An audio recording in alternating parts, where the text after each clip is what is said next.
Hello students, कैसे हैं आप सब। I welcome you all to another lecture of CA foundation business economics. So आज के लेक्चर में हम कवर करेंगे the chapter number 2 of business economics which is theory of demand and supply.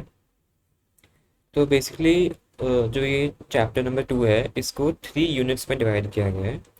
अभी हम यूनिट 1 से स्टार्ट करेंगे। यूनिट 1 का नाम है law of demand and elasticity of demand.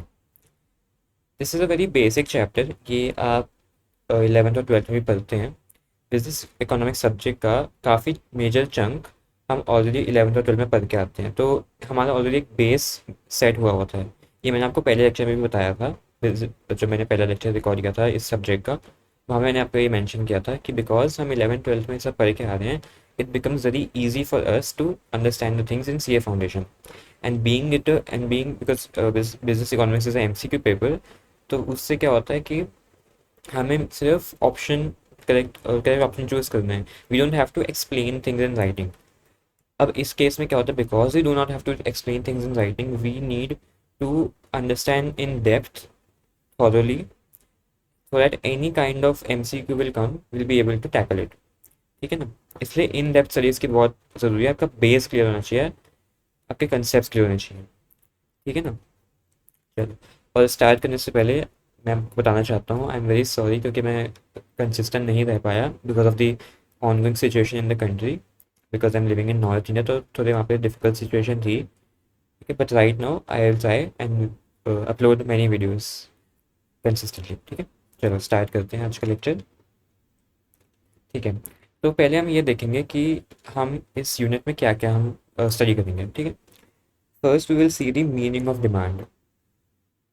ठीक है, हम ये देखेंगे कि डिमांड की डेफिनेशन क्या है, उसके अंदर क्या क्या इंक्लूड होता है, क्या क्या फैक्टर्स होते हैं, वो आ गया है।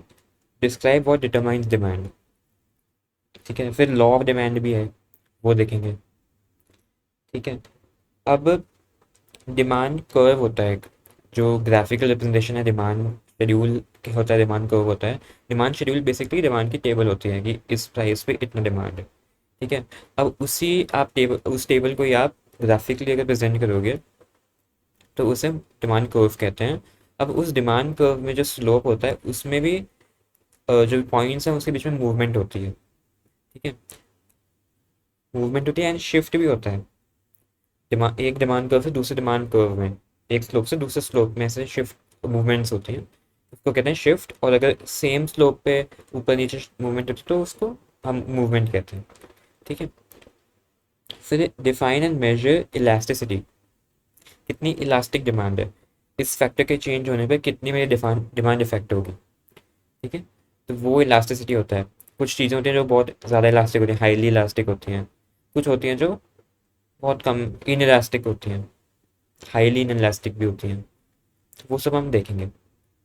उसके बाद हम प्राइस क्रॉस एंड इनकम इलास्टिसिटीज का कंसेप्ट अप्लाई करेंगे इसमें, कि प्राइस के बेसिस पे या इनकम के कुछ चेंज होने पे या ना क्रॉस मतलब सब्स्टिट्यूट्स या कॉम्प्लीमेंट्री गुड्स के केसेस में कैसे इलास्टिसिटी हमारी इफेक्ट होती है, वो हम इसमें देखेंगे। राइट, फिर हम देखेंगे कि इलास्टिसिटी को क्या फैक्टर्स इफेक्ट करते हैं, that is the determinants of elasticity. ठीक है, तो ये बेसिक बेसिक इन्होंने बता दिया कि हम इस यूनिट में क्या क्या पढ़ेंगे। ठीक है, एक पार्ट में पूरा यूनिट कवर नहीं हो पाएगा। I think it will take at least 2 to 3 parts because seeing the length of this unit, तो अब थोड़े इसमें पार्ट्स लगेंगे हमारे। ओवरऑल पूरे चैप्टर में you can expect several parts to come. Right, I can may not be able to give the exact number of parts, but parts इसमें काफ़ी लगेंगे because of the length of the chapter. ठीक है, वैसे basic chapter है, बहुत अच्छे से मैं समझा दूंगा आपको, आसानी से समझ भी आ जाएगा। राइट, ठीक है, ओके, ये वही ऊपर जो था वही है। ओके, सीधा हम डिमांड की मीनिंग के साथ ही स्टार्ट करते हैं। Let's not waste any time. Okay, so what is demand sir, what is demand? The term demand refers to the quantity of a good or service that buyers are willing and able to purchase at various prices। बस रुक जाओ। किसी ऐसी good या service की quantity जो buyers खरीदने को तैयार हैं। हिंदी में समझते हैं, बहुत अच्छे से समझ आएगा। डिमांड क्या होती है? किसी भी चीज़ की, किसी भी गुड या सर्विस की एक ऐसी क्वांटिटी है जो एक बायर खरीदने के लिए तैयार है at various prices during a given period of time. ठीक है, एक गिवन पीरियड ऑफ टाइम के दौरान इस प्राइस पे गुड्स और सर्विस मेरे को मिल रही हैं और मैं खरीदने के लिए तैयार हूँ, तो मैं उस चीज़ की डिमांड करूँगा, वो मेरी डिमांड हो गई। ठीक है, फॉर एग्जांपल मेरे को फ्रूट्स खाने हैं। ठीक है, मैंने देखा कि एप्पल है अराउंड 100 रुपीज़ पर केजी। ठीक है, अब मेरे को उसका 2 kgs परचेज करना है, तो 2 kgs is my demand, I am demanding 2 kgs of Apple. ठीक है, तो ये ऐसा डिमांड होगी मेरी। ओके,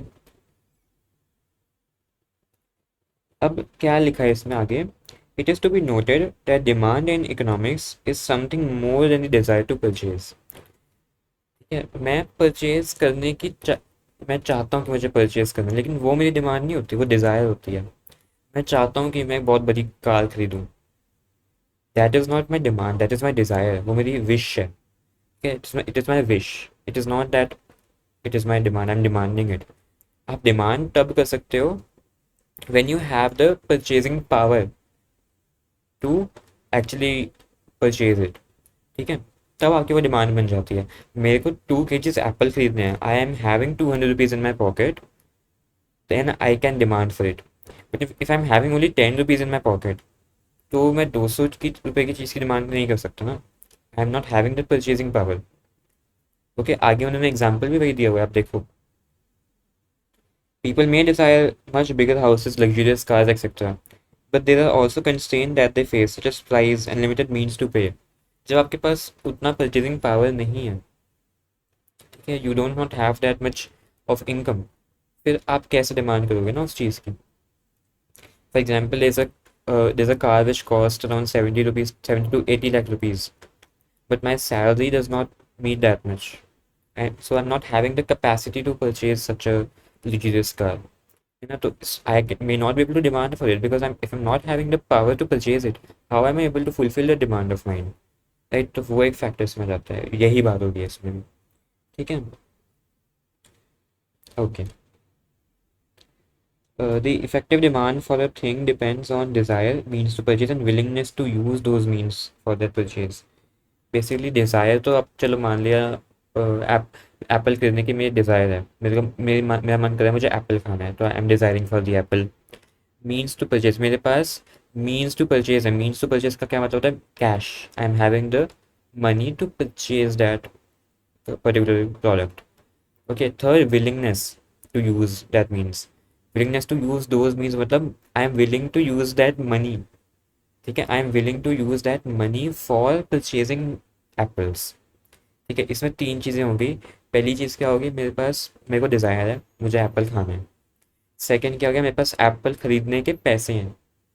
तीसरा, मैं वो एप्पल खरीदने के पैसे, जो मेरे पास पैसे हैं, मैं वो खर्च करने के तैयार हूँ for buying apples. They should be three of these things. अगर इसमें से एक भी नहीं हुई तो that will not qualify under demand. ठीक है, डिमांड के ये तीन फैक्टर ज़रूरी हैं, that is you should have the desire, you should have the means to purchase, and you should have the willingness to use those means to for that purchase. ठीक है ना?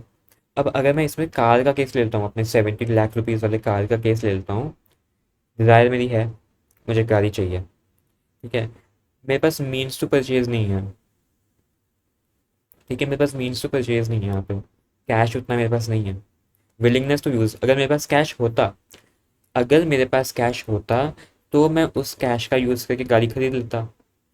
है ना, मैं विलिंग होता कि मुझे अब मेरा कैश यूज़ करना है गाड़ी खरीदने के लिए, तो विलिंगनेस तो मैं कहता हूँ मेरे पास है यहाँ पे। ठीक है, मैं ये कहूँगा मेरे पास विलिंगनेस है यहाँ पे, मेरे पास डिज़ायर भी है, लेकिन मेरे पास परचेज करने का मीन्स नहीं है, मेरे पास पैसे नहीं है गाड़ी खरीदने के। तो देखो ना, तीन में से एक चीज़ तो चली गई, तो अब डिमांड क्वालिफाई नहीं करेगा ना ये। अब मैं मान लो एक और एग्जांपल ले लेता हूँ इसी केस में। गाड़ी खरीदना चाहता हूँ मैं, मेरे पास पैसे भी आ गए अब गाड़ी खरीदने के। ठीक है, मेरे पास गाड़ी खरीदने के पैसे भी आ गए, लेकिन मेरे को वो पैसे यूज़ करने का मन नहीं है गाड़ी खरीदने के लिए। I am not willing to use my money for purchasing a car. फिर वो मेरी डिमांड नहीं है, क्योंकि विलिंगनेस इसमें नहीं आई है। ठीक है, विलिंगनेस नहीं आई मेरे पास। ठीक है। अब मान लो मेरे पास, मैं गाड़ी खरीदने को तैयार हूँ, ठीक है, मेरे पास पैसे हैं, गाड़ी खरीद लूँगा मैं, मेरे पास, लेकिन मेरे को मनी नहीं है गाड़ी खरीदने का, I am not having the desire to purchase the car, फिर मैं क्यों परचेज करूँगा ना। यहाँ पे क्या हो गया, मीन्स भी है मेरे पास, विलिंगनेस भी है, लेकिन डिज़ायर नहीं है गाड़ी खरीदने की। If I am not having the wish, the desire to purchase the vehicle, then it will not qualify the demand. मैं ये रिपीट कर रहा हूँ, ये तीनों चीज़ें होनी चाहिए। All these three things go hand in hand to qualify as a demand. ठीक है ना। ओके, आगे क्या लिखा है इधर, unless desire is backed by purchasing power or ability to pay and willingness to pay, it does not constitute demand. Okay, so unless your desire, जो आपकी इच्छा है, that is backed by the purchasing power or the ability to pay and the willingness to pay, एक तो purchasing power होगी या फिर ability होगी कि मैं इतने पैसे देने के सक्षम हूँ, I am able to pay such an amount, and second I am wishing to pay that amount, मैं विलिंग हूँ कि ठीक है मैं पेमेंट कर दूँ। ठीक है, जब तक ये चीज़ें नहीं आती तब तक वो डिमांड कंस्टिट्यूट नहीं करता, तो मैंने ऊपर भी आपको यही बात बताई। ठीक है ना। चलो, two things are to be noted about the quantity demanded. The quantity demanded is always express at a given price. At different prices different quantities are generally demanded. तो जो मेरी क्वांटिटी डिमांड होगी उसमें ऑलवेज एक price होगा, ये मेरी demand है, this is the quantity and this is the price of it. ठीक है। ओके, और अलग अलग प्राइस पे अलग अलग क्वांटिटी में डिमांड करूँगा। मान लो for example, at the price of 10 rupees I am demanding 1 kg of cotton। ठीक है, लेकिन अब क्या हुआ, प्राइस बढ़ के 12 रुपीज़ हो गया, now I am demanding only 500 grams of cotton. ठीक है, तो ये इसमें डिफरेंस पड़ गया। मैं आपको टेबल एक बना देता हूँ यहाँ पे।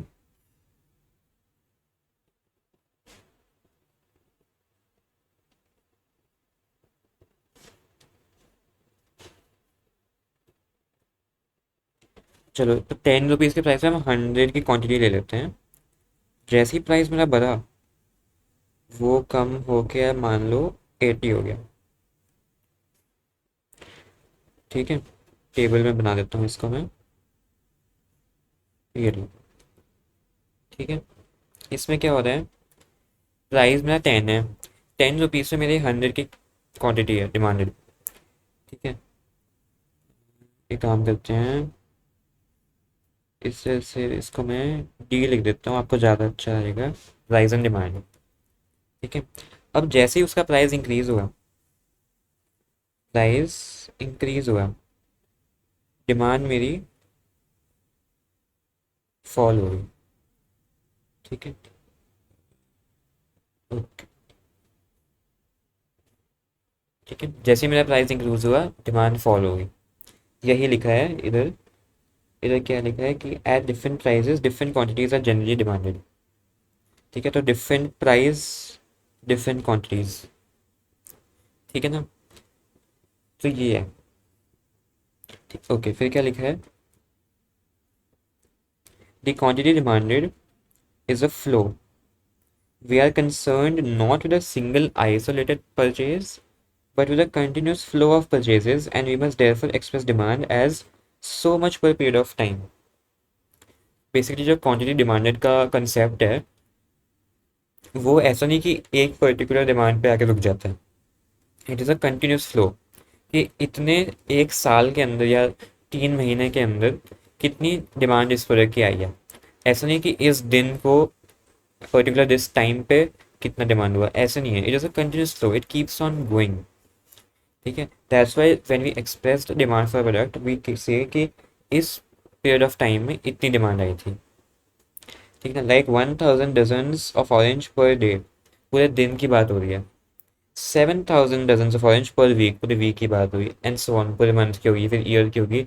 तो एक पूरे पीरियड ऑफ टाइम के अकॉर्डिंग हम एक डिमांड एक्सप्रेस करते हैं। ऐसा नहीं कि एक पर्टिकुलर टाइम पे कि इस टाइम पे इस दिन पे इतने बजे इसने इतनी चीज़ की डिमांड करी थी, ऐसे नहीं है। एज अ होल उसको एक्सप्रेस करें कंटिन्यूसली, राइट। ठीक है, okay, now we have come to the determinants. इसको आप कह लो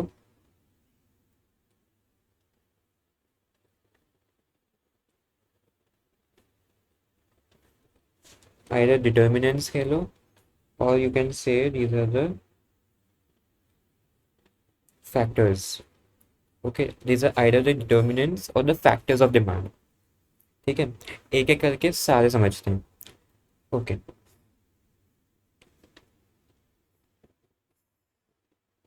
चलो फर्स्ट से स्टार्ट करते हैं. That is price. Price of the commodity. The goods own price is a की determinant of its demands. Ceteris paribus, that is, other things being equal, the demand for the commodity is inversely related to its price. Inverse proportion होता है इसमें. That means मेरा price बढ़ेगा तो मेरी demand कम होगी. ठीक है, मेरा प्राइस बढ़ेगा तो मेरी डिमांड कम होगी, और अगर मेरा प्राइस कम होगा तो मेरी डिमांड बढ़ेगी. ठीक है ना. It implies that a rise in the price brings about a fall in the quantity purchased and vice versa because of income and substitution effects. ठीक है, अब जब हम प्राइस की बात करते हैं ना as a factor affecting demand, उस केस में हम ये अज्यूम करते हैं कि बाकी सब चीज़ें कांस्टेंट हो रही हैं. ठीक है, और सिर्फ प्राइस ही है एक चीज़ है जो इफेक्ट लेके आ रहा है इसमें. ठीक है, सो if I say this is my price, this is my quantity demanded. Okay, my price is 20 and I am demanding 200. ठीक है, अब मेरा price, okay wait wait, my price is 10 and my demand is 100. Okay, मेरा price अब product का जो है वो बढ़ गया, 20 हो गया, तो अब मैं 50 की डिमांड करूँगा. ठीक है, सिमिलरली प्राइस 5 हो गया तो मैं 200 की डिमांड करूँगा. ठीक है, इसमें क्या हो रहा है, 10 रुपीज़ पे 100 की डिमांड हो रही है. जैसे ही 10 से वो 20 तक गया, मैंने डिमांड अपनी कम कर दी. मेरे को ज़्यादा पे करना पड़ रहा है, मैं इतना नहीं खरीद सकता, मैंने अपनी डिमांड कम कर दी. लेकिन जैसे ही उसका प्राइस 5 हुआ, ठीक है, मैंने 200 की डिमांड कर दी, क्योंकि अब प्राइस कम हो गया, मैं ज़्यादा खरीद पा रहा हूँ. I am having that much purchasing power to purchase more at this given price. ठीक है, लेकिन जब प्राइस मेरा बढ़ा था तब मैं उतना नहीं खरीद पा रहा था, तो इसलिए मैंने 50 की डिमांड करी. अब इसमें हम क्या मान रहे हैं कि ceteris paribus, that is other things are equal. ठीक है ना. ओके, ये पहला डिटर्मिनेंट हो गया. सेकंड के देखते हैं, प्राइस ऑफ रिलेटेड कमोडिटीज. अब रिलेटेड कमोडिटीज में भी दो चीज़ें आती हैं. एक होता है कॉम्प्लीमेंट्री एंड एक होता है कंपीटिंग गुड्स और सब्स्टिट्यूट्स. ठीक है, इसको हम सब्स्टिट्यूट्स ही कहते हैं. ठीक है, अब कॉम्प्लीमेंट्री गुड्स क्या होते हैं, वेरी लेमन लैंग्वेज में बताऊँ मैं. कॉम्प्लीमेंट्री गुड्स ऐसे गुड्स होते हैं which are necessary for the use of a some other good. ठीक है, कार एंड पेट्रोल. ठीक है, टीवी एंड रिमोट. ठीक है, ये चीज़ें हैं. यहाँ पे एग्जांपल है पेन एंड इंक. ठीक है, ऑटोमोबाइल पेट्रोल जो मैंने बताया आपको अभी, टी एंड शुगर. ये चीज़ें हैं विच आर कंज्यूम्ड टुगेदर और साइमल्टेनियसली. ठीक है, if any one thing is not present the other can not be use properly. ठीक है, मेरे पास गाड़ी है लेकिन गाड़ी के लिए पेट्रोल नहीं है तो मेरी गाड़ी तो चलेगी ही नहीं, है ना. मेरे पास पेन है लेकिन उसमें इंक नहीं है, तो पेन मैं यूज़ नहीं कर पाऊंगा because ink is not there. ठीक है, तो ये these things are use together simultaneously, तो वो कॉम्प्लीमेंट्री गुड्स कहते हैं उन्होंने. ठीक है ना. The increase in demand for one causes increase in demand for the other. These are directly related, directly proportional to each other. ठीक है, और you can say they have a positive relationship. अगर गाड़ी की डिमांड बढ़ रही है तो ऑब्वियसली पेट्रोल की भी डिमांड बढ़ेगी, क्योंकि जितने लोग गाड़ी ज़्यादा खरीदेंगे उतने लोग पेट्रोल ज़्यादा कंज्यूम खरीदेंगे. ठीक है ना. ओके, और ये तो डिमांड की बात होगी. अब प्राइस की बात. When two commodities are complements, fall in price of one, other things being equal, will cause demand for the other to rise. ठीक है, क्या हो रहा है कि मान लो गाड़ी का प्राइस कम हो गया तो लोग पेट्रोल की डिमांड ज़्यादा करेंगे, ऐसा हो रहा है. ठीक है ना. A fall in price of petrol, देखो आई गया, a fall in the price of petrol driven cars would lead to rise in demand for petrol. ठीक है, फिर कंप्यूटर एंड कंप्यूटर सॉफ्टवेयर भी इसमें कॉम्प्लीमेंट्री है। अगर कंप्यूटर का प्राइस कम हो रहा है तो डिमांड के सॉफ्टवेयर सॉरी सॉफ्टवेयर की डिमांड में राइज होगा। ठीक है, अब रिवर्स, इसका रिवर्स भी हो सकता है। अगर कॉम्प्लीमेंट्री जो गुड्स है उसका प्राइस बढ़ेगा तो दूसरे की डिमांड कम होगी। तो इनवर्स रिलेशन है between demand and price. Demand और price for a good and its complement में इनवर्स रिलेशनशिप होता है। अगर एक का प्राइस बढ़ेगा दूसरे की डिमांड कम होगी, और एक का प्राइस कम होगा तो दूसरे की डिमांड बढ़ेगी। ठीक है ना? ओके। अब सर ये तो हमने समझ लिया कि कॉम्प्लीमेंट्री गुड्स क्या होते हैं। अब आप ये बताओ कि सब्स्टिट्यूट्स क्या होती हैं। ठीक है, सब्स्टिट्यूट्स क्या होती हैं? दो commodities, two independent commodities are called substitutes when they satisfy the same want and can be used with ease in place of one another। जब मैं अपने एक कमोडिटी को किसी और से रिप्लेस कर सकता हूँ बिल्कुल उसके जैसी, which gives satisfies the same want, तो उसको हम सब्स्टिट्यूट कहते हैं। ठीक है, जैसे क्या लिखा है इसमें, टी एंड कॉफ़ी। ठीक है, इंक एंड बॉल पेन, मैं या तो इंक पेन यूज़ कर सकता हूँ या फिर उसकी जगह मैं बॉल पेन यूज़ कर सकता हूँ।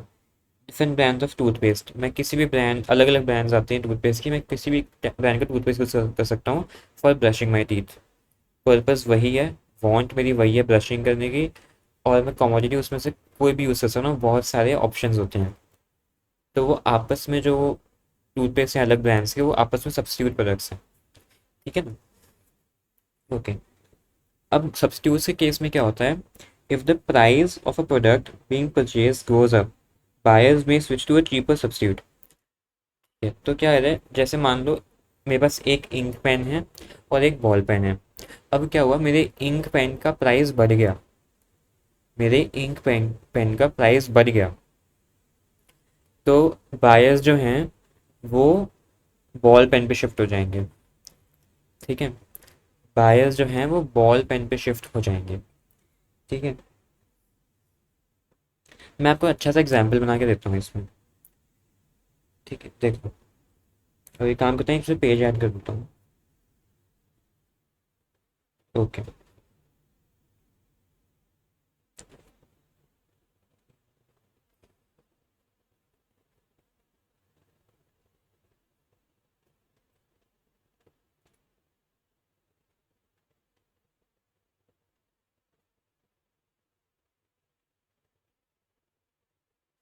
डिमांड फॉर इंक पेन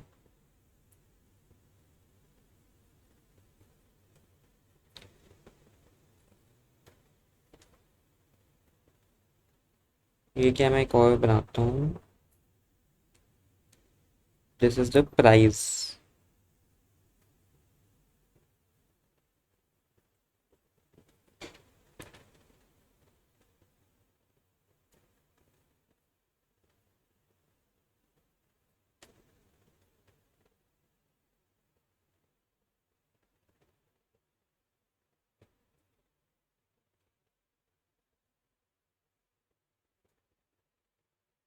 ठीक है, अब जस्ट इग्नोर दी हैंड राइटिंग।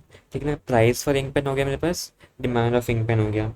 यहाँ मैं बनाऊंगा डिमांड फॉर बॉल पेन। ठीक है, जब मेरे इंक पेन का प्राइस वॉज ₹20, जब मेरा इंक पेन का प्राइस ₹20 था, तो I was okay to buy 5 pens. ठीक है, ये आप मार्केट में कह लो कि इतनी डिमांड थी 5 पेन्स की, और बॉल पेन की डिमांड थी 10। ठीक है, जैसे ही मेरा प्राइस इंक जैसे इंक पेन का प्राइस मेरा 30 हुआ, तो इंक पेन की डिमांड कम होके 3 हो गई। ठीक है, और बॉल पेन की डिमांड जो है वो हमारी 15 हो गई। इंक पेन का प्राइस बढ़ गया, तो इंक पेन लोगों ने खरीदना कम कर दिया और बॉल पेन खरीदना ज़्यादा शुरू कर दिया। ठीक है। सिमिलरली क्या हो रहा है, अगर इसका प्राइस 10 हो गया, 20 से 10 हो गया, तो डिमांड इसकी जो है वो मान लो 7 हो गई, और इसकी जो डिमांड है इसकी 5 हो गई। ठीक है। अब इस केस में देखो क्या हुआ। अब ठीक है, पहले मेरी इंक पेन का प्राइस 20 था, उस केस में इंक पेन की डिमांड 5 थी और बॉल पेन की 10 थी। जैसे ही इंक पेन का प्राइस इंक्रीज हुआ तो इंक पेन महंगा हो गया, लोगों ने इंक पेन लेना कम कर दिया। ठीक है ना, दिस इज -2 डिमांड होगी, और इधर +5 डिमांड होगी। ठीक है। और जैसे ही 20 से प्राइस कम होके 10 हुआ, लोगों ने इसकी डिमांड इंक्रीज कर दी क्योंकि प्राइस इसका कम हो गया। लेकिन मैं मान रहा हूँ कि मेरे बॉल पेन का प्राइस तो सेम है, तो इस केस में वो डिमांड हमारी कम हो गई। ठीक है, तो ये है इफेक्ट ऑफ सब्सिट्यूट्स, कि सब्सिट्यूट्स के प्राइस में चेंज होने से कैसे दूसरे की डिमांड पे फर्क पड़ता है। ठीक है ना, यही चीज़ लिखी थी यहाँ पे। If the price of the product being purchase goes up, buyers may switch to cheaper substitutes. This decreases demand for the product at the given price but increase demand for the substitute. हमारे case में क्या हुआ था, ink pen का price बढ़ा था, उसकी वजह से सब्सिट्यूट जो है उसका बॉल पेन, उसकी डिमांड बढ़ गई थी। ठीक है। Similarly fall in price of a product leads to fall in demand of its substitutes. जो हमने देखा था, इंक पेन की जब प्राइस कम हुआ था तो बॉल पेन की डिमांड कम हो गई, फिर लोग ज़्यादा इंक पेन खरीदने लगे क्योंकि इंक पेन सस्ता हो गया। ठीक है ना। ओके, थर्ड देखते हैं, disposable income of the consumer. The purchasing power of a buyer is determined by level of his disposable income. Disposable income का क्या मतलब होता है, कि जितनी मेरी इनकम आ रही है माइनस ऑल द ऑब्लिगेशंस और any thing which I have to pay somebody. ठीक है, any expenditure which I am doing, उस जो भी मेरा फिक्स एक्सपेंडिचर है, उसके बाद जो मेरे पास इनकम बचती है जो मैं अपने ऊपर स्पेंड कर सकता हूँ, ठीक है, उसे हम कहते हैं disposable income. For example, your salary is 1 lakh rupees. ठीक है, इसका भी एग्जाम्पल नीचे ले लेता हूँ।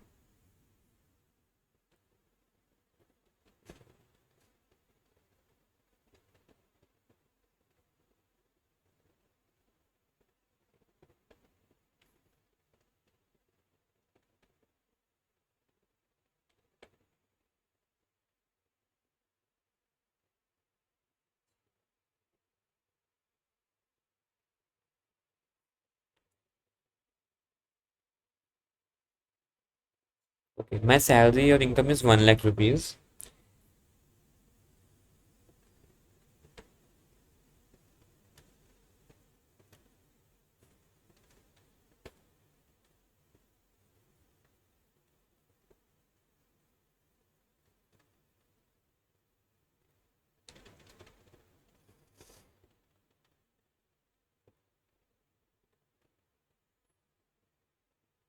उसमें से 40,000 और 0.4 लाख रुपीज़ मेरे ऑब्लिगेशन है।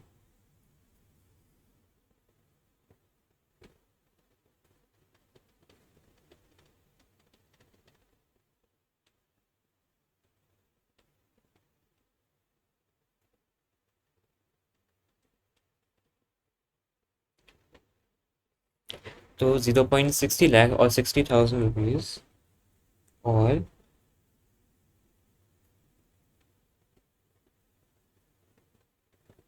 60,000 rupees is what is my disposable income. ठीक है, जो मैं अपने ऊपर स्पेंड कर सकता हूँ after paying off any liabilities और ऑब्लिगेशंस। ठीक है, तो वो मेरी बनती है डिस्पोजेबल इनकम। ऊपर ये चीज़ लिखी है कि हमारी जो जितनी डिस्पोजेबल इनकम है उस पे उससे डिटरमाइन होता है कि मेरी क्या परचेजिंग पावर है। ठीक है, my purchasing power is not ₹1 lakh, because I have ₹40,000 obligation to pay. ठीक है, मेरी डिस्पोजेबल इनकम नेट जो बन के आती है दैट इज ₹60,000। तो वो मेरी परचेजिंग पावर है। ठीक है, अब इससे डिमांड पे क्या फ़र्क पड़ता है? देखो क्या लिखा है, other things being equal the demand for commodity depends upon the disposable income. Increase in disposable income tends to increase demand for particular type of goods and service at a given price. अगर मेरी income increase हो रही है, मैं ज़्यादा पैसे कमा रहा हूँ, तो मेरी डिमांड भी बढ़ेगी, ऑब्वियस सी बात है। ठीक है, सो इसका एग्जांपल मैं देखता हूँ।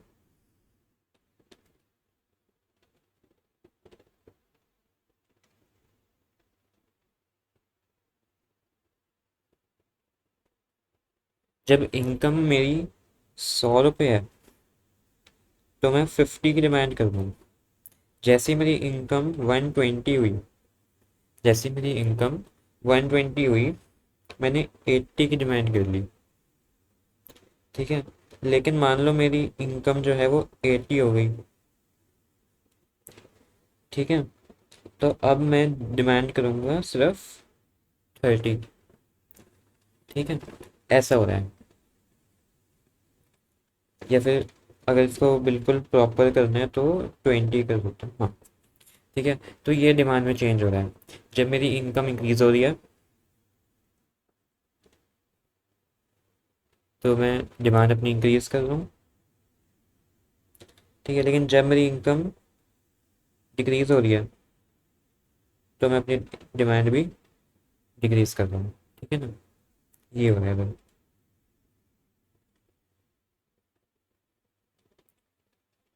A decrease in disposable income generally lowers the quantity demanded।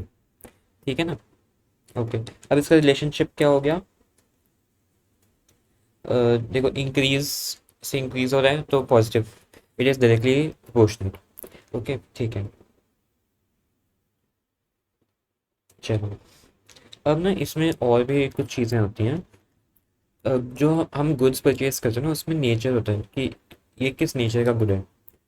ठीक है, अब इसमें उसके उसके ऊपर डिपेंड करता है कि मेरी इनकम और डिमांड के बीच में रिलेशनशिप कैसा रहेगा। ठीक है ना, जैसे फॉर एग्जांपल नॉर्मल गुड्स, एक होता है नॉर्मल गुड्स। ठीक है, उसमें नॉर्मल गुड्स के अंदर क्या आता है? फर्नीचर हो गया, क्लोथिंग, ऑटोमोबाइल्स, कंज्यूमर ड्यूरेबल्स, जो हमारी डेली यूज़ की चीज़ें हैं।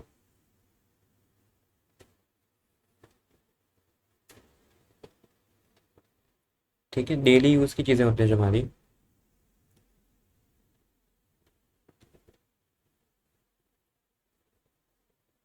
जो डेली यूज़ की चीज़ें होती हैं वो नॉर्मल गुड्स के अंदर आती हैं। तो जब मेरी इनकम कम हो रही है, तो मैं इसकी डिमांड भी कम कर दूंगा। ठीक है, मान लो मैं पहले 10 पेयर्स क्लोथ्स खरीदता था हर महीने, लेकिन मेरी इनकम कम हो गई, तो अब मैं 10 की जगह 5 पेयर्स ऑफ क्लोथ्स खरीदूंगा। ठीक है, वो ऐसे नहीं है कि मेरे को बहुत ज़रूरी कपड़े खरीदने ही हैं। ठीक है, मैं पुराने कपड़े यूज़ कर सकता हूँ, या मैं कपड़े का खरीदनी है तो मैं कम खरीदूंगा, क्योंकि मेरी इनकम इस बार रिड्यूस हुई है। मेरी अगर इनकम बढ़ती, तो हो सकता है मैं 10 की जगह 15 पेयर्स ऑफ क्लोथ्स खरीदता। लेकिन मेरी इनकम इस बार कम होगी, तो मुझे अपना डिमांड भी कम करना पड़ेगा। ओके,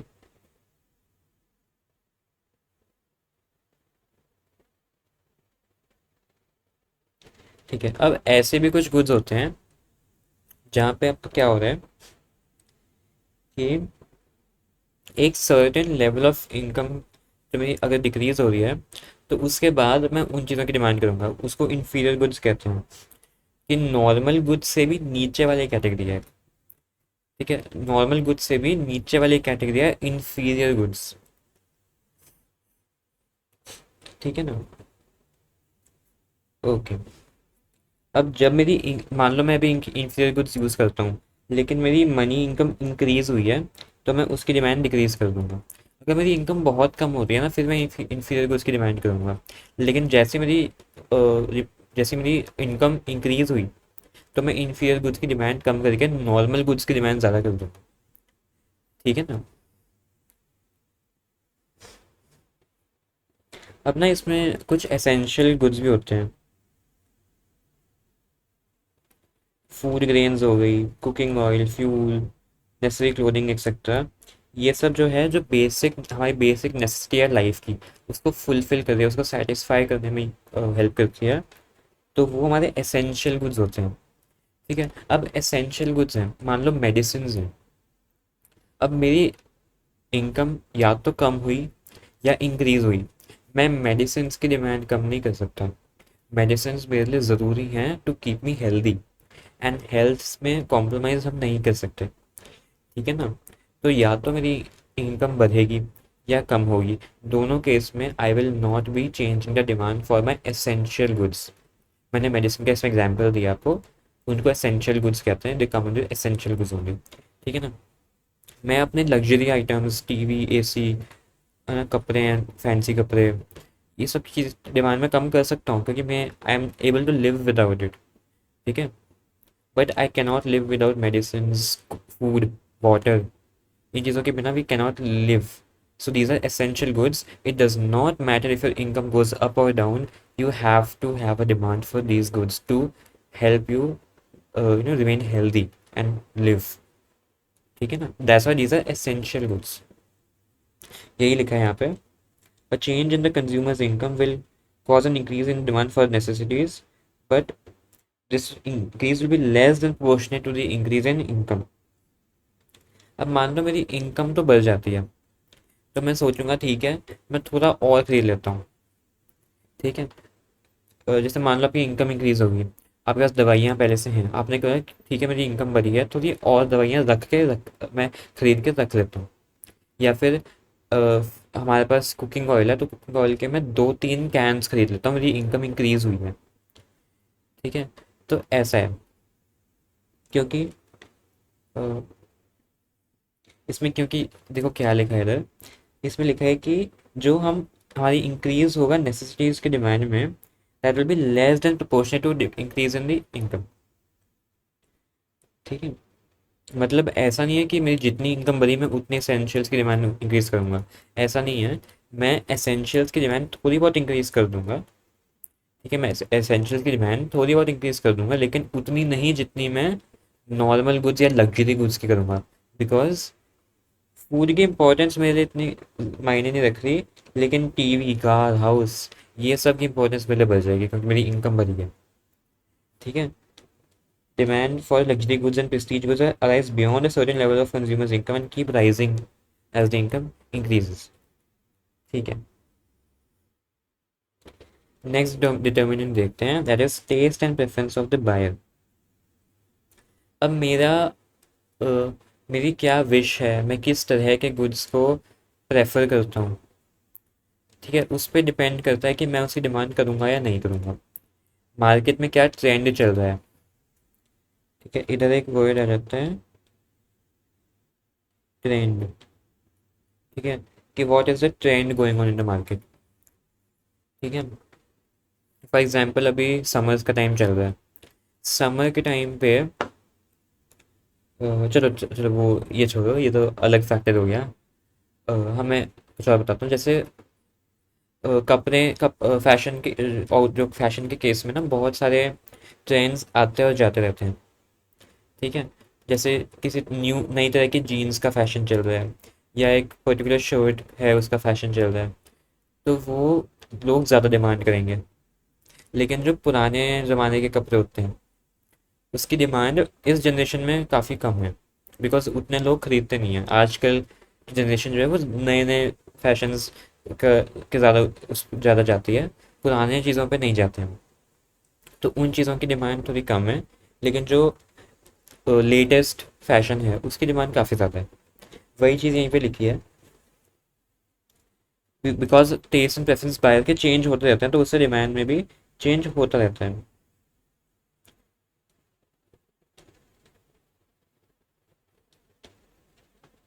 ठीक है। अब goods which are modern or more in fashion have higher demand. ठीक है।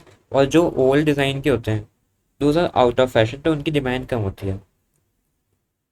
ठीक है। लेटेस्ट डिजिटल डिवाइसेस की डिमांड ज़्यादा है, ट्रेंडी क्लोथिंग की डिमांड ज़्यादा है। ओके। अब इसमें 2-3 कंसेप्ट आते हैं, जैसे डेमोन्स्ट्रेशन इफेक्ट है, बैंड वैगन इफेक्ट है, वेबलन इफेक्ट, स्नॉब इफेक्ट। ये कई तरह के ऐसे इफेक्ट्स होते हैं जो भी इफेक्ट करते हैं डिमांड को। ठीक है, जैसे पहली बात क्या है, डेमोन्स्ट्रेशन इफेक्ट।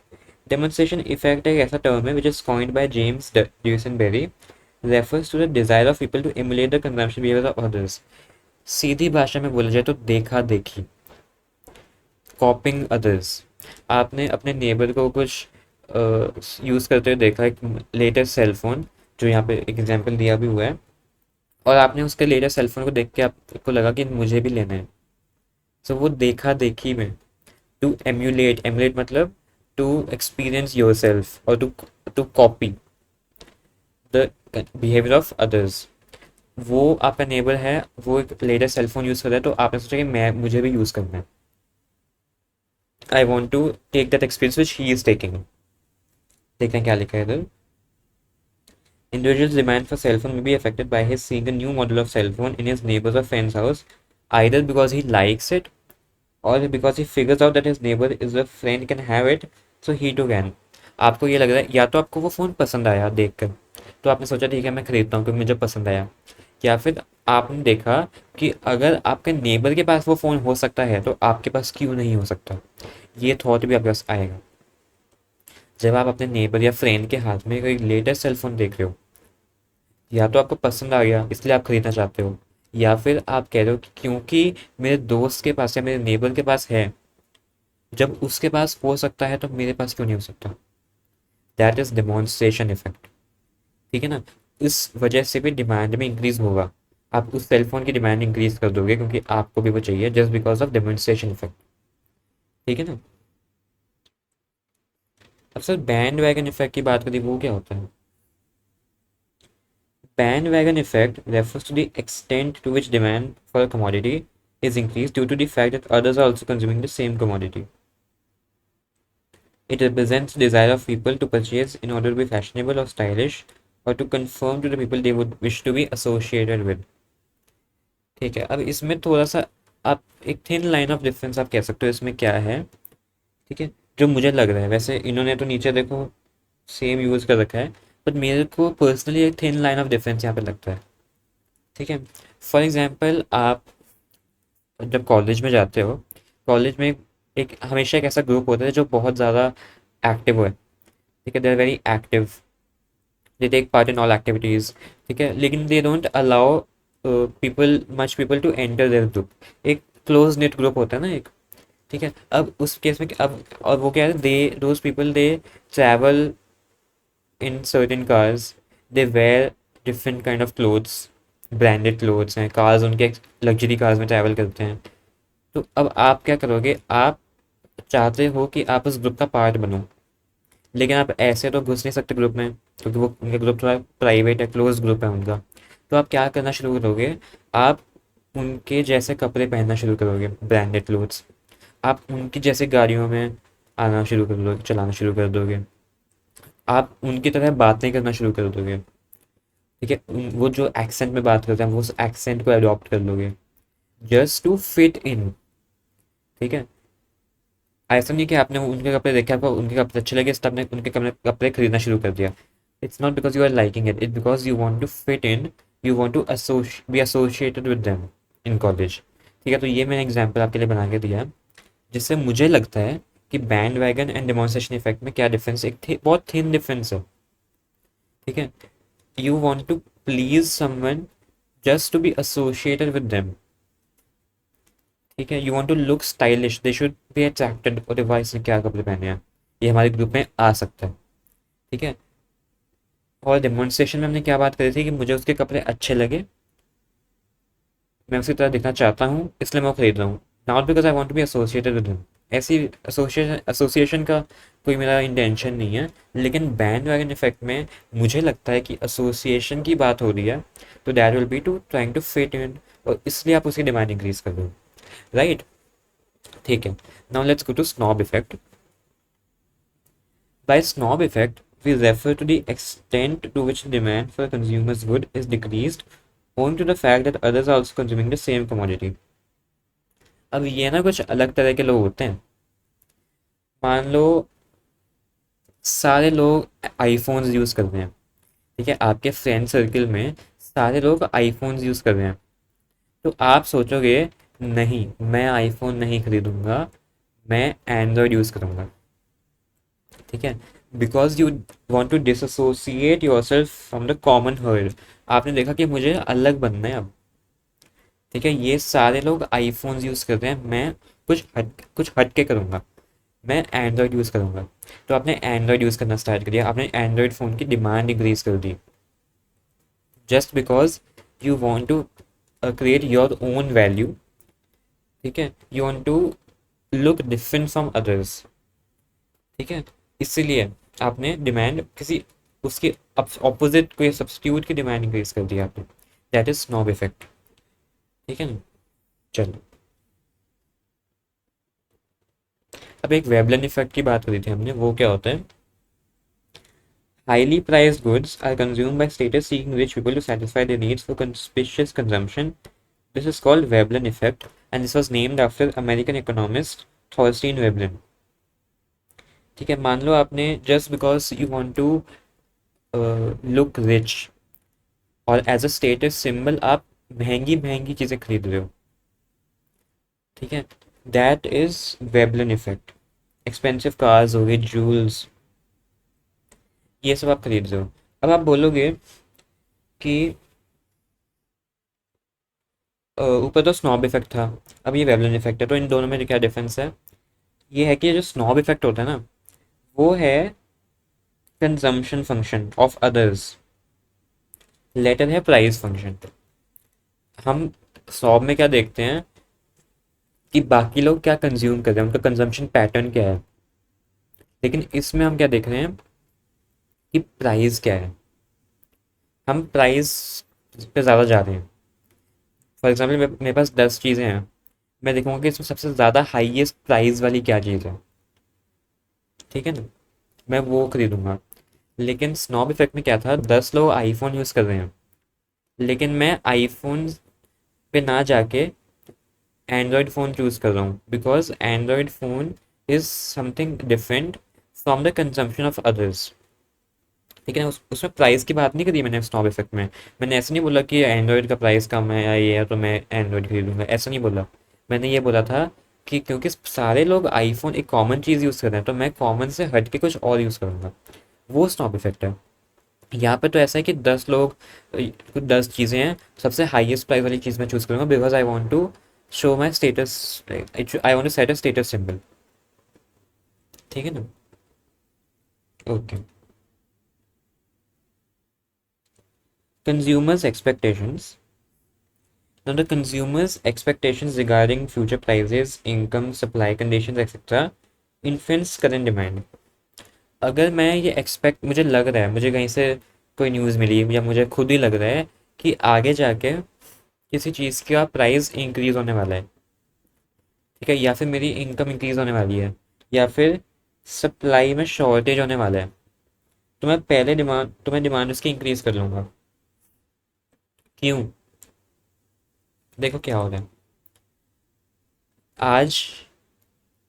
फॉर एग्जांपल आज जो है, एक पर्टिकुलर चीज़ 10 रुपये में मिल रही है, एक पर्टिकुलर चीज़ आज 10 रुपीज़ की मिल रही है। मुझे लग रहा है कि कुछ दिनों बाद इसका प्राइस 20 रुपीज़ हो जाएगा, डबल प्राइस हो जाएगा इसका। तो मैं अभी अभी उसकी डिमांड इंक्रीज करके ज़्यादा क्वांटिटी में परचेज़ करूँगा। ठीक है, मुझे अगर लगता है कि इस पर्टिकुलर चीज़ का प्राइस बढ़ने वाला है फ्यूचर में, तो मैं आज ही उसकी डिमांड इंक्रीज करके आज ही उसको स्टोर करके रख लूँगा, ताकि मुझे आगे जाके हायर प्राइस पे ना खरीदना पड़े, मुझे पहले ही लेस प्राइस पे वो मिल जाए।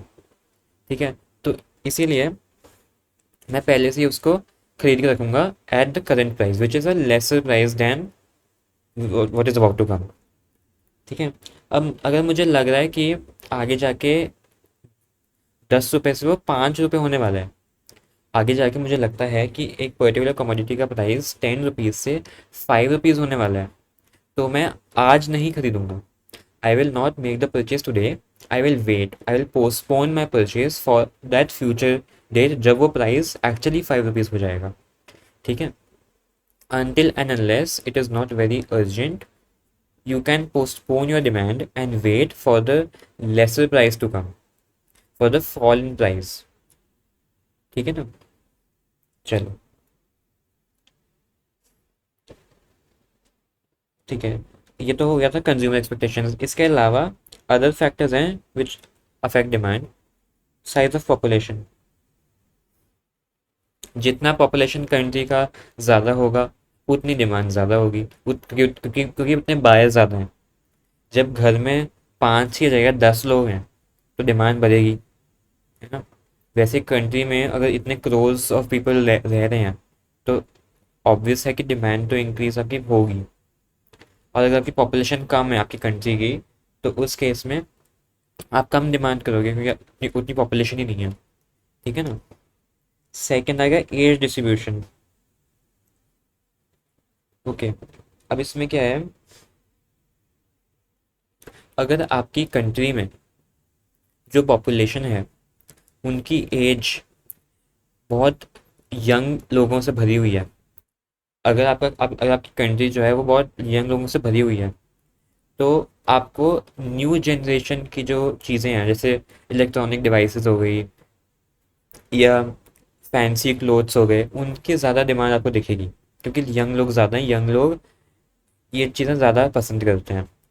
लेकिन अगर ओल्डर एज ग्रुप ज़्यादा है तो आपको spectacles, walking sticks, care services, ये सब की डिमांड आपको ज़्यादा रखेगी, क्योंकि ओल्ड लोग ज़्यादा रहते हैं, उनको केयर की, स्टिक्स की, ये सब चीज़ों की ज़रूरत ज़्यादा पड़ती है। ठीक है। Okay, and if there is a migration from rural to urban areas, तो उस एरिया में डिमांड गुड्स और सर्विसेज की कम हो जाएगी, क्योंकि अगर लोग माइग्रेट हो गए तो रूरल एरियाज में पॉपुलेशन कम हो जाएगी, तो ऑब्वियसली डिमांड भी डिक्रीज वहाँ पे हो जाएगी। ठीक है। फिर आ जाता है level of national income and it's distribution. जितनी हायर नेशनल इनकम होगी उतनी डिमांड भी हायर होगी। ठीक है, जितनी कंट्री की इनकम ज़्यादा है उतनी कंट्री ज़्यादा डिमांड करेगी। ठीक है। ओके। ठीक है। अब देखो क्या होता है ना, इसमें इनकम डिस्ट्रीब्यूशन भी कुछ होता है। नेशनल इनकम की बात तो हमने कर ली, लेकिन there is something called income distribution, कि व्हाट इज द हाउ, कि कितना इनकम रिच और पुअर में डिस्ट्रीब्यूटेड किया हुआ है, लोगों में कितना डिस्ट्रीब्यूशन हुआ है। Is the rich getting more money and the poor getting less money, उस केस में फिर डिमांड अलग होगी। और अगर इक्वल डिस्ट्रीब्यूशन है तो डिमांड भी इक्वल होगी। ठीक है ना। अगर रिच लोगों के पास पैसा ज़्यादा है तो वो ज़्यादा डिमांड करेंगे, पुअर के पास सेम टाइम पे पुअर के पास पैसे कम है तो वो कम डिमांड करेंगे, तो एक डिस्पैरिटी सी फॉर्म हो जाती है। ठीक है। और अगर डिस्ट्रीब्यूशन जो है वो ज़्यादा इक्वल है, then the prosperity to consume of the country will be relatively high, indicating higher demand. अगर इक्वल इनकम डिस्ट्रीब्यूशन होगी तो ज़्यादा डिमांड होगी, क्योंकि प्रॉस्पेरिटी जो कंज्यूम करने की है कंट्री की वो भी हाई होगी। ठीक है। Consumer credit facility and interest rates.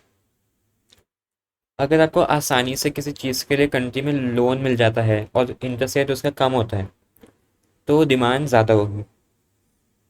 Low rates of interest encourage people to borrow and therefore demand will be more। ठीक है। फॉर एग्जाम्पल मुझे घर खरीदना है, अब घर खरीदने के लिए मुझे लोन चाहिए, लोन मुझे बहुत आसानी से मिल गया और इंटरेस्ट रेट भी काफ़ी कम है, then I will have the demand for that home, I will increase, people as a whole will increase demand for houses because interest rates are less and easy credit मुझे मिल रहा है। अगर इसका reverse हो जाए कि क्रेडिट जो है बहुत मुश्किल से मिल रहा है, interest rates are very very high, उस केस में people will demand less for houses. ठीक है। Government policies and regulations. The governments influence demand through its taxation, purchases, expenditure, and subsidy policies. Okay, while taxes increase the prices and decrease quantity, subsidies decrease the prices and increase the quantity demanded। जो हम tax पे करते हैं, GST हो गया, income tax हो गया, तब इनके इससे क्या होता है ना कि प्राइस इंक्रीज हो रहा है। जैसे जीएसटी लगाने से प्रोडक्ट्स का प्राइस काफ़ी हद तक इंक्रीज़ हो जाता है। तो हम बिकॉज क्योंकि प्राइस इंक्रीज़ हो रहा है प्रोडक्ट का, तो हम डिमांड उसकी कम करेंगे। लेकिन on the other hand subsidies करके भी एक चीज़ होती है। सब्सिडीज़ क्या होता है कि गवर्नमेंट आपको पैसे खुद से दे दिया कि ठीक है, इतना मैंने आपको पैसे फ्री कर दिए, आप इसकी प्रोडक्शन करो। जैसे को अगर कोई चीज़ है जो कि नेशनल इम्पोर्टेंस की चीज़ है, ठीक है, फैक्ट्रीज हैं या मिल्स हैं, ऐसी चीज़ें जहाँ पे बहुत इंपॉर्टेंट तरह का कपड़ा या कुछ कोई भी चीज़ बन रही है, तो गवर्नमेंट कहेगी ठीक है, आपको ये मशीन खरीदनी है इस चीज़ को बनाने के लिए, इसका मशीन का प्राइस 1 करोड़ है, 50 लाख की हम सब्सिडी दे देते हैं। 50 लाख रुपीज़ हम आपको अपनी तरफ से इसको डिस्काउंट कर देते हैं, आप बाकी पैसे दे दो इसके। ठीक है, जैसे सोलर पैनल्स के केस में हुआ, टैक्स सब्सिडीज मिल जाती हैं। और उसी तरह लग्जरियस गुड्स पे टैक्स भी लगता है। ये है। अब मुझे किसी चीज़ की डिमांड कम, अगर गवर्नमेंट को किसी चीज़ की डिमांड कम कर दिया ना, तो वो उस पर रेस्ट्रिक्शन लगा सकती है, बैन लगा सकती है, ये टैक्स उस पर इंक्रीज कर सकती है, जिससे उस चीज़ की डिमांड कम हो। ठीक है। Government's policy on international trade will also affect the domestic demand for goods and services. Apart from अब apart from these other factors, कुछ और भी फैक्टर्स होते हैं। वेदर कंडीशंस जो मैं आपको बता रहा था ऊपर, समर विंटर का, समर में विंटर क्लोथ्स की डिमांड कम होगी, और विंटर क्लोथ्स में विंटर में विंटर क्लोथ्स की डिमांड ज़्यादा होगी और समर क्लोथ्स की डिमांड कम होगी। समर्स में आइसक्रीम की डिमांड इंक्रीज़ होगी, या समर में लोग आइसक्रीम ज़्यादा खाएंगे तो आइसक्रीम की डिमांड बढ़ेगी, विंटर्स में आइसक्रीम की डिमांड कम होगी। Business conditions, stage of business cycle, wealth, level of education, marital status, socio-economic class, group membership, habits of the consumer, social customs, conventions, salesmanship and advertisements, ये सब भी बहुत इंपॉर्टेंट रोल प्ले करते हैं influencing demands. ठीक है, एक बार ये पूरा एक बार अच्छे से गो थ्रू कर लेना, आपको बहुत अच्छे से क्लियर हो जाएगा। ठीक है ना। ओके।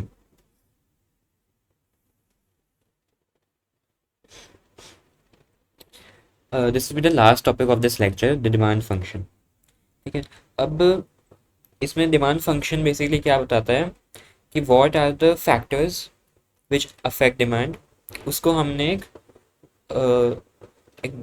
एक्सप्रेशन कैसे उसको एक्सप्रेस किया, एक फंक्शन के बेसिस पे, एक न्यूमेरिकल फंक्शन के बेस पे हमने डिमांड को एक्सप्रेस किया अलॉन्ग विद इट्स डिटर्मिनेंट्स।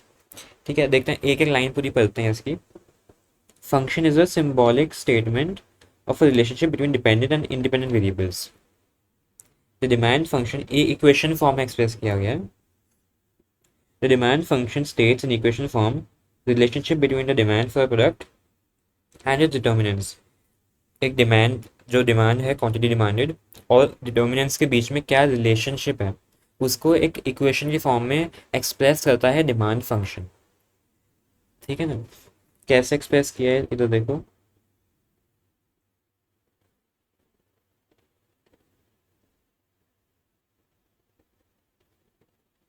ये देखो, क्यू एक्स, एक एक करके देखते हैं। क्यू एक्स क्या है, quantity demanded of product x. X product की क्वांटिटी डिमांड हमने करी है, दैट इज क्यू एक्स। ठीक है, फिर पी एक्स है प्राइस, ये अंदर जितने भी है ना, अंदर ये सारे डिटर्मिनेंट्स हैं। Y Y is the money income. P R is the price of related goods. तो ये सब जो है इसके डिटर्मिनेंट्स हैं जो हमने अंदर, ये क्वांटिटी डिमांडेड होगी एक्स की, ये एक्स का प्राइस हो गया, ये इनकम होगी कंज्यूमर की, और ये जो है वो रिलेटेड गुड्स का प्राइस हो गया। ठीक है।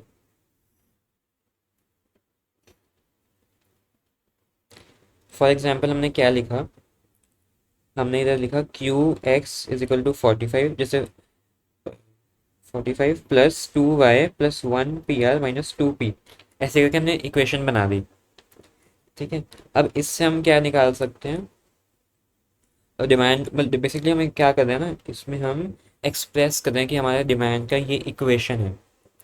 ठीक है। मैं आपको सच बताता हूँ, एग्जाम पॉइंट ऑफ व्यू से this is not very important.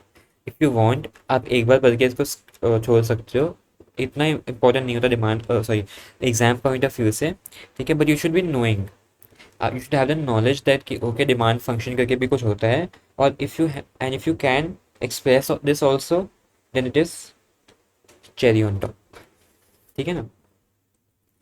Okay, एक बार इसको रीड कर लेना। आज हमने डिमांड की डेफिनेशन कवर कर ली थी, उसके डिटर्मिनेंट्स कवर कर लेते हैं विद एग्जांपल्स, और हमने डिमांड फंक्शन भी देख लिया कि क्या है, इक्वेशन हमने कैसे उसको एक्सप्रेस किया है, ये वाला ये भी हमने देख लिया। ओके ओके, तो आज के लेक्चर के लिए हम इतना ही रखते हैं। I see you guys in the next lecture.